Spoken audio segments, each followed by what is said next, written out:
خاوند بیوی کو برا بھلا کہے اور اس کے والدین کو گالی دے اور بیوی ناراض ہو کر سو جائے، خاوند بلائے اور وہ پاس نہ آئے،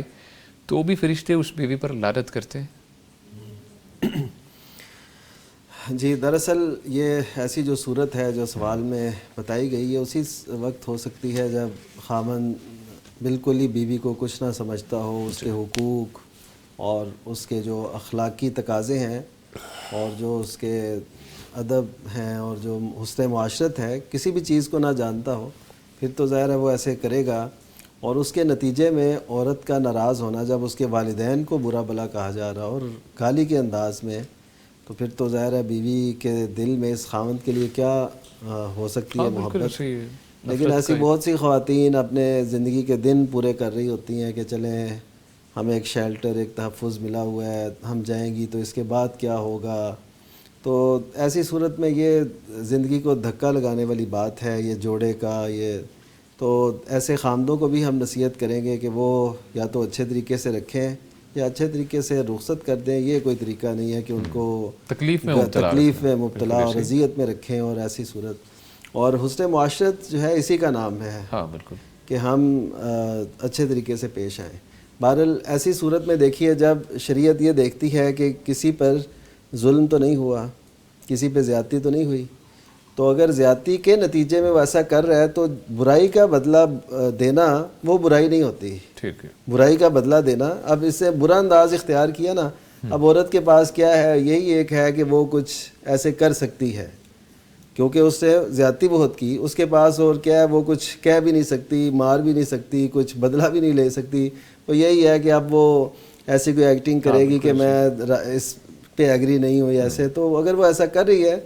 تو امید ہے کہ اللہ تعالیٰ کے فرشتے اس پہ لعنت نہیں کریں گے، کیونکہ وہ دیکھیں اندر سے ٹوٹی ہوئی ہے اس کے ساتھ اور اس پہ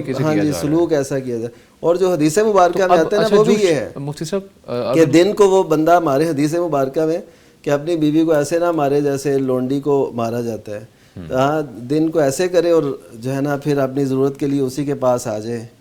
یعنی مطلب کیا ہے، نبی صلی اللہ علیہ وسلم نے بھی یہ فرمایا کہ اس کے اندر پھر وہ تمہارے ساتھ وہ جذبات نہیں رہیں گے، اس میں فرق آئے گا۔ مفتی صاحب ایک اور بھی جو بات ہے کہ جو خامد اگر ایسا کرتا ہے اس کے لیے بھی تو obviously گناہ ہے، وہ گناہ کر رہا ہے، گالی جی میں نے بات شروع یہی سے کی کہ یہ ان کی زیادتی ہے، ان کا حق کو نہ سمجھنا۔ ظاہر ہے یہ کوئی ایسی تو نہیں انسان ہے اور اس کی بیوی ہے جس کو بیاہ کے لائے پسند کیا، سارے معاملات ہوئے، اولاد بھی ہوتی ہے سر، تو اب اس کو اس انداز سے کرنا یہ درست نہیں ہے۔ مفتی صاحب حضرت محمد صلی اللہ علیہ وسلم کی جو زندگی ہے اس قدر خوبصورت تھی، ہمیں ایک ایک چیز کی رہنمائی ملتی ہے۔ جو لوگ ایسے کرتے ہیں نا ان کو